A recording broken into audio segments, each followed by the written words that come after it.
Assalamualaikum warahmatullahi wabarakatuh. Pada video kali ini kajian Islami akan membahas tentang air. Yang dimaksud air di sini adalah air suci yang digunakan untuk bersuci. Sebagai orang Islam, syarat untuk melakukan ibadah seperti sholat, kita harus terlebih dahulu melakukan sesuci, yaitu dengan berwudu. Pakaian kita harus bersih, harus suci, maka kita butuh air yang kita gunakan untuk bersuci. Di sini kita akan membahas tentang air. Air di sini dikategorikan menjadi dua macam, yaitu air sedikit dan air banyak seperti yang ada dalam kitab Safinatun Najah, yaitu faslun utawi ikilah fasol al-ma'u qalilun wal kasirun, yaitu di sini membahas tentang air yang sedikit dan air yang banyak. Kenapa kok seperti itu? Di sini akan kita bahas air sedikit yang bisa digunakan untuk sesuci dan air yang banyak yang bisa digunakan untuk sesuci. Faslun utawi kila fasol al-ma'u qalilun utawi banyu kang kedhik wa kasirun dan banyu yang akeh.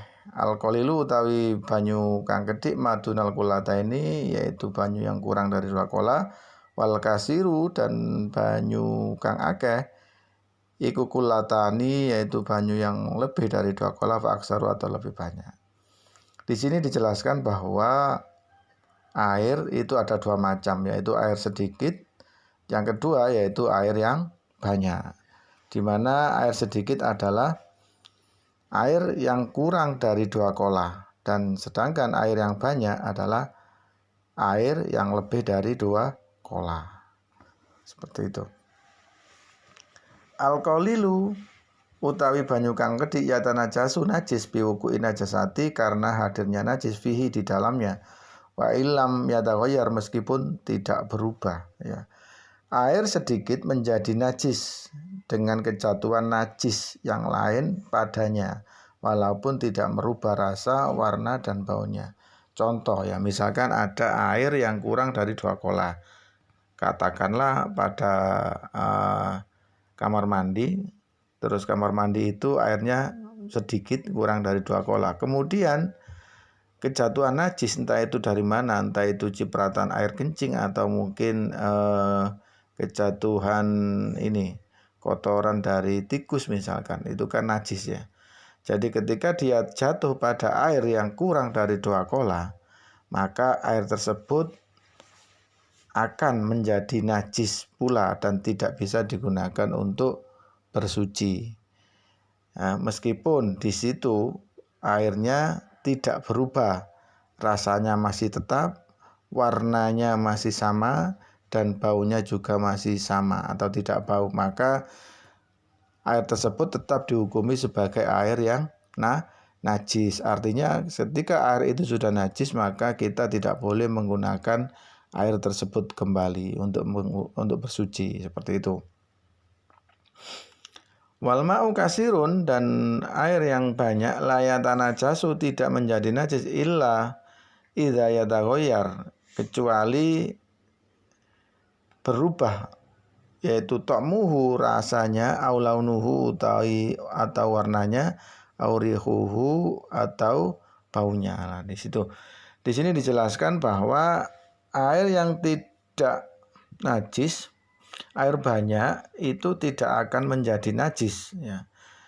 Ya, air yang banyak tidak akan menjadi najis kecuali berubah, yaitu rasanya, warnanya atau baunya. Nah, yang dimaksud dengan air banyak di sini adalah air yang lebih dari 2 kola. Contoh, misalkan pada suatu kamar mandi, ya, atau di bak air mandi itu airnya lebih dari 2 kola.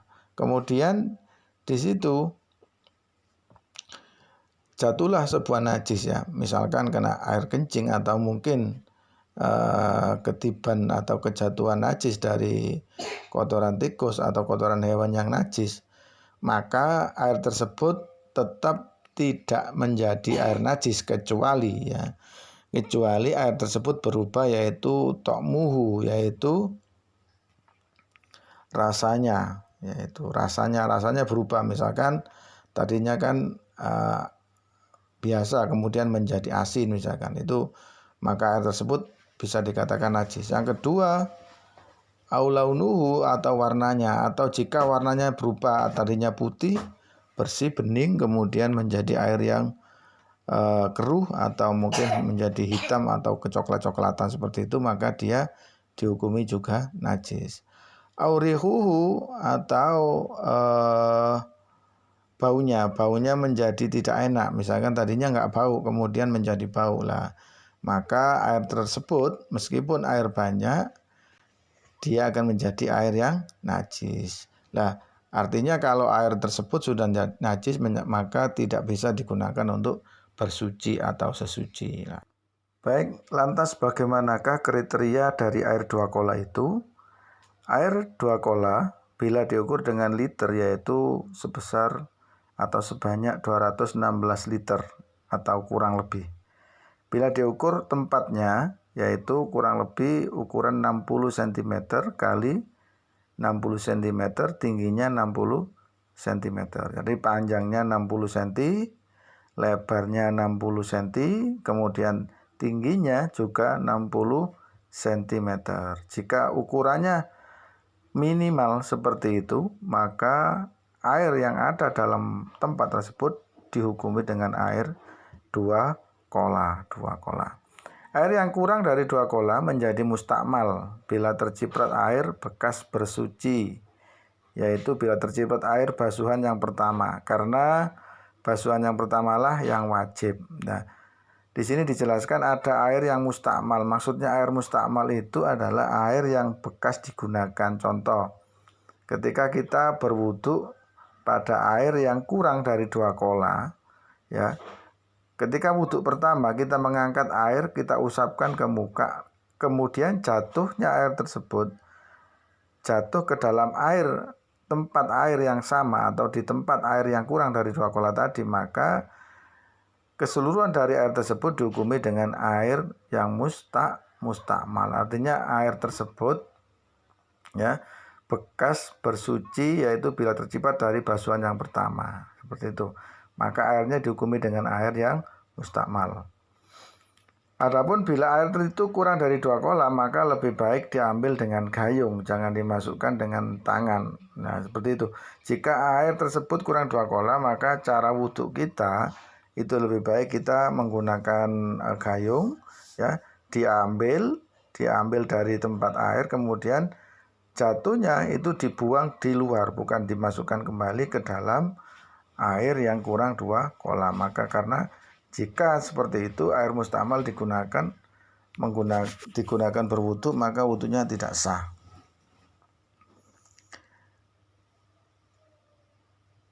Adapun macam-macam air dan pembagiannya, ada beberapa air yang bisa digunakan untuk suci dan mensucikan.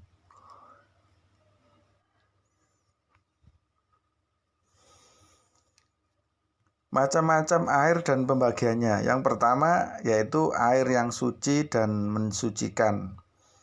Air ini ialah air yang boleh diminum dan dipakai untuk mensucikan atau membersihkan benda yang lain, yaitu air yang masih murni, yang jatuh dari langit atau terbit dari bumi dan masih tetap belum berubah keadaannya, seperti air hujan, air laut, air sumur, air es yang sudah hancur kembali, air embun, dan air yang keluar dari mata air. Nah, Allah berfirman dalam Quran surat Al-Anfal ayat 11 yang artinya, dan Allah menurunkan kepadamu hujan dari langit untuk mensucikan kamu dengan hujan itu. Perubahan air yang tidak menghilangkan keadaan atau sifatnya suci atau mensucikan, walaupun perubahan itu terjadi salah satu dari semua sifatnya yang 3 warna, yaitu warna, rasa, dan baunya adalah sebagai berikut. Air berubah karena tempatnya, seperti air yang tergenang atau mengalir di batu belerang.